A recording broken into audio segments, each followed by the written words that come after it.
नमस्कार।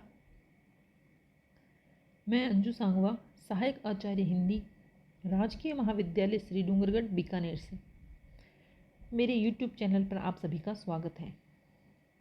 आज के वीडियो में हम रीतिकाल की प्रमुख प्रवृत्तियों के बारे में बात करेंगे।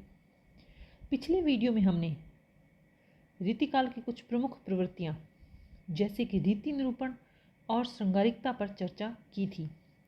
उसी क्रम में रीतिकाल की अगली प्रमुख प्रवृत्ति है अलंकारिकता।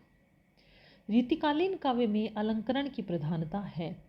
कविता सुंदरी को अलंकारों से सजाने में ही रीतिकाल के कवि अपने क्रम की सार्थकता समझते थे। अलंकारों के प्रति इनका मोह इतना प्रबल था कि वे कविता में अलंकारों का सायास प्रयोग करते थे, जानबूझकर अलंकारों को कविता में डालते थे। केशव तो अलंकार विहीन कविता को सुंदर मानते ही नहीं, भले ही वह अन्य कितने ही गुणों से युक्त क्यों न हो। उन्होंने ये पंक्ति भी कही है, यद्यपि सुजाति सुलक्षणी सुबरन सरस सुवृत भूषण बिनुन विराजी कविता बनिता मीत। अर्थात भूषण के बिना कविता का कोई अस्तित्व नहीं है, वो सुंदर लग ही नहीं सकती है। कल्पना की ऊंची उड़ान, चमत्कार प्रदर्शन की प्रवृत्ति एवं पांडित्य प्रदर्शन रीतिकालीन काव्य में अलंकारिकता के कारण ही आया है। यमक, श्लेष, अनुप्रास जैसे शाब्दिक चमत्कार की सृष्टि उसमें की गई है, तो दूसरी ओर उसमें उपमा, रूपक, उत्प्रेक्षा, अतिशयोक्ति जैसे भाव निरूपक अलंकारों का प्रयोग भी हुआ है। विशेष रूप से बिहारी का अलंकार निरूपण भावोत्कर्ष में सहायक एवं आकर्षक है। बिहारी की उत्प्रेक्षा का एक उदाहरण देखिए। सोहत ओढ़े पीतपट श्याम सलोनी गात मनो नीलमणि शैल पर आतप प्रयोग प्रभात। कि श्री कृष्ण अपने श्याम वर्ण शरीर पर पीले रंग के वस्त्र पहनकर इस प्रकार से शोभायमान हो रहे हैं मानो नीलमणि नामक पर्वत पर प्रातःकाल सूर्य की पीली पीली किरणें आकर पड़ रही हो। यहाँ पर उन्होंने बहुत ही सुंदर उत्प्रेक्षा का चमत्कार प्रदर्शन किया है। रीतिकालीन कवियों के लिए अलंकार शास्त्र की जानकारी एक अनिवार्यता थी, क्योंकि इसके बिना उन्हें सम्मान मिलना कठिन था। परिणामतः इस काल में अलंकारिकता खूब फली फूली। अलंकार जो कविता का साधन है, रीतिकाल में वो कविता में इस प्रकार से प्रयुक्त हुआ कि वो साध्य बन गया। तो इस प्रकार से सारांश में हम ये कह सकते हैं कि रीतिकाल में अलंकारों का सायास प्रयोग किया गया। अलंकार प्रयोग में चमत्कार में पांडित्य प्रदर्शन के लिए ही अलंकारों का प्रयोग किया गया। अन्य अलंकारों के साथ साथ उत्प्रेक्षा अलंकार का सबसे अधिक प्रयोग किया गया। काव्य में कल्पना की ऊंची उड़ान और चमत्कार प्रदर्शन उत्प्रेक्षा के प्रयोग के कारण ही आया है। तो इस प्रकार से अलंकारिकता भी रीतिकाल की एक प्रमुख प्रवृत्ति रही है। चलिए अब रीतिकाल की अगली प्रवृत्ति के बारे में बात करते हैं। रीतिकाल की चौथी प्रवृत्ति रही आश्रयदाताओं की अतिशयोक्तिपूर्ण प्रशंसा। रीतिकाल के अधिकांश कवि राज दरबारों में आश्रय प्राप्त थे। बिहारी, देव, भूषण, सुदन, केशव, मोतीराम आदि सभी प्रसिद्ध कवि राज दरबारों से वृत्ति प्राप्त करते थे। अतः यह स्वाभाविक भी था कि वे अपने आश्रयदाताओं की प्रशंसा में काव्य रचना करें।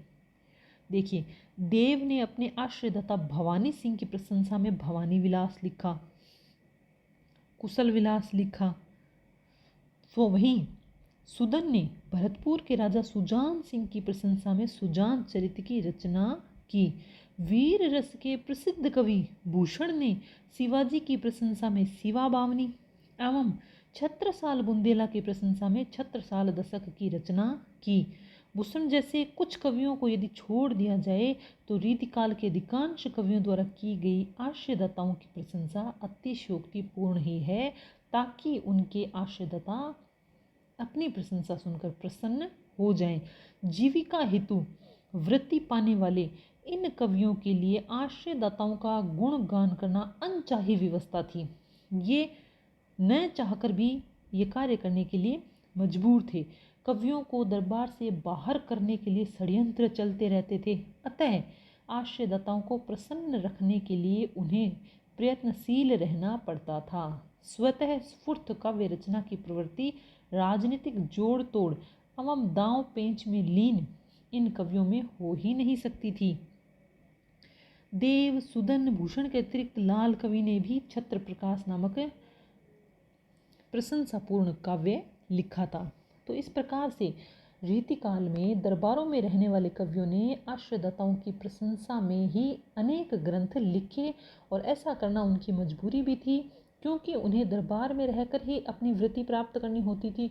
और दरबार में आए दिन षड्यंत्र चलते रहते थे कि कैसे करके किसी भी कवि को उसके स्थान से हटाकर दूसरा कवि उस स्थान पर विराजमान हो जाना चाहता था, या दरबारी लोग ईर्ष्यावश कवियों को वहाँ से निकाल देना चाहते थे। तो इस वजह से जो कविगण थे वो इतनी अतिशयोक्तिपूर्ण रचनाएं करते थे कि जिन्हें सुनकर उनके आश्रयदाता प्रसन्न हो जाएं और उन्हें और अधिक वृत्ति प्रदान करें। और एक बात यहाँ पर ये भी है कि रीतिकाल के जितने भी कवि थे जिन्होंने कि अपने आश्रयदाताओं की प्रशंसा में काव्य रचना की, सब ने अतिशयोक्तिपूर्ण रचना की है, अर्थात उसमें सच्चाई कम और कल्पना अधिक है।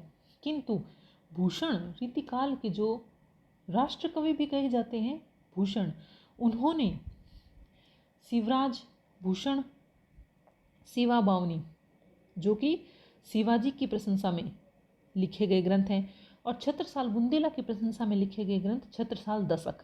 इन ग्रंथों में शिवा बावनी और छत्रसाल दशक में भूषण ने जो शिवाजी की और छत्रसाल दशक की प्रशंसा की है वो बिल्कुल भी अतिशयोक्तिपूर्ण नहीं है, वो बिल्कुल जनता के मनोभावों के अनुकूल ही है। क्योंकि जनता के मन में शिवाजी और छत्रसाल के लिए जो सम्मान, जो स्थान था, उसी प्रकार की प्रशंसा भूषण ने अपने इन ग्रंथों में अपने आश्रयदाताओं की है। उनके द्वारा की गई प्रशंसा बिल्कुल सत्य और सटीक है। चलिए आगे देख लेते हैं। अगली विशेषता है रीतिकाल की बहुज्ञता व चमत्कार प्रदर्शन। बहुज्ञता व चमत्कार प्रदर्शन क्या है? रीतिकालीन कवियों में पांडित्य प्रदर्शन की जो प्रवृत्ति परिलक्षित होती है, उसके कारण ये काव्य में विविध विषयक ज्ञान का समावेश करके अपनी बहुज्ञता प्रदर्शित करते थे। बिहारी के काव्य में ज्योतिष, पुराण, आयुर्वेद, गणित, कामशास्त्र, नीति, चित्रकला आदि अनेक विषयों की जानकारी समाविष्ट है।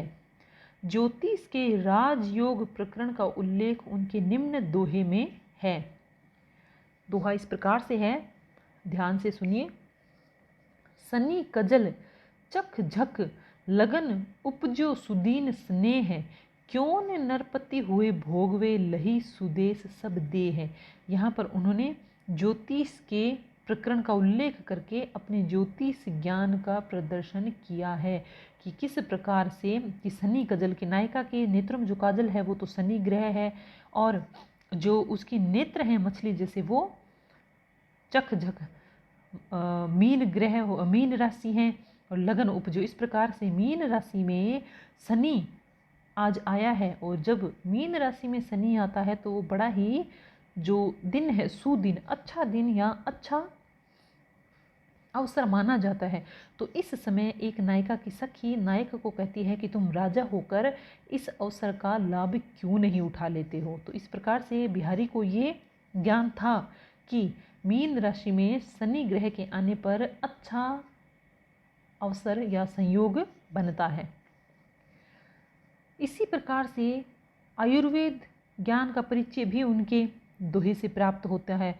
विषम ज्वर का उपचार सुदर्शन चूर्ण से होता है। सुदर्शन का श्लिष्ट प्रयोग करते हुए चमत्कार प्रदर्शन की प्रवृत्ति का परिचय भी उन्होंने निम्न दोहे में दिया है। यह विनसत नग राखी के जगत बड़ो जस लेहू, जरी विषम ज्वर जाय ये आई सुदर्शन देहू। कि यहाँ पर उन्होंने अपने आयुर्वेद ज्ञान का परिचय दिया है कि ज्वर अर्थात बुखार में सुदर्शन चूर्ण का प्रयोग करने से लाभ प्राप्त होता है। यमक, श्लेष, अनुप्रास जैसे शब्दालंकारों का प्रयोग भी चमत्कार प्रदर्शन हेतु रीति काव्य में किया गया है। वस्तुतः इस काल में शब्दों की पच्चीकारी एवं कला की रमणीयता पर ही अधिक ध्यान दिया गया। ये लोग इसी को कवि क्रम समझते थे। वर्णय विषय की मार्मिकता एवं भाव व्यंजना पर उन्होंने उतना ध्यान ही नहीं दिया जितना कि इन्होंने अलंकार योजना पर ध्यान दिया था। तो इस प्रकार से देखिए, अभी तक हमारे द्वारा अध्ययन की गई रीतिकाल की प्रवृत्तियाँ रही हैं रीति निरूपण, श्रृंगारिकता, अलंकारिकता, आश्रयदाताओं की प्रशंसा, बहुज्ञता एवं चमत्कार प्रदर्शन। रीतिकाल की अगली प्रमुख प्रवृत्ति है भक्ति व नीति। इस पर हम अपने अगले वीडियो में चर्चा करेंगे। तब तक के लिए धन्यवाद। उम्मीद करती हूँ आज का वीडियो आप सभी के लिए उपयोगी रहेगा।